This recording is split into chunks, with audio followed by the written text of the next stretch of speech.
兄弟啊，我阁有话讲，咱靠着主耶稣求恁，劝恁，恁既然受了阮的教示，知影该安怎行，可以讨上帝的喜悦，就爱照恁即马所行的，更加勉励。恁原晓得，阮凭主耶稣传互恁什么命令？上帝的旨意就是爱恁成为圣洁、完撇言行，爱恁个人晓得安怎用圣洁尊贵守着家己的身体，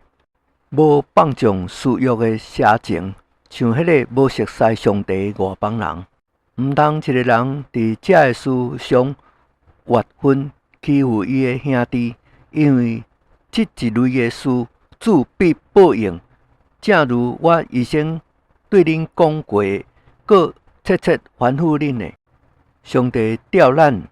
本毋是要咱沾染污秽，乃是要咱成为圣洁。所以，迄弃绝的，毋是弃绝人，乃是弃绝迄赐圣灵互恁的上帝。论甲兄弟相爱，毋用人写批互恁，因为恁家己忘了上帝教示，叫恁彼此相爱。恁向马其顿全地众兄弟固然是安尼行，但我劝兄弟爱更加勉励，搁爱立志做安静人，办家己的事，亲手做工，正如阮从前所吩咐恁的，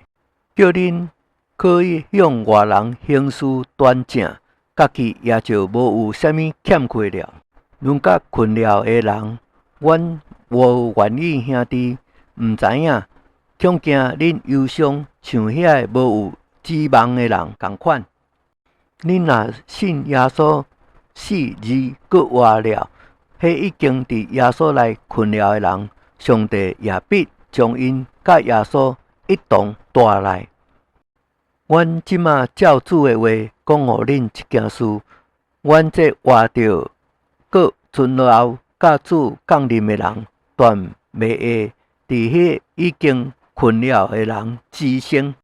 因为主必亲自对天降临，有呼叫的声音，甲天使长的声音，搁有上帝的号吹响，迄伫基督内死了的人必先搁活。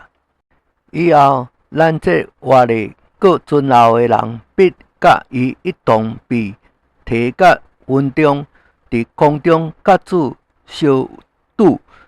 安尼，咱就要甲主永远同在。所以，恁当用这个话彼此劝慰。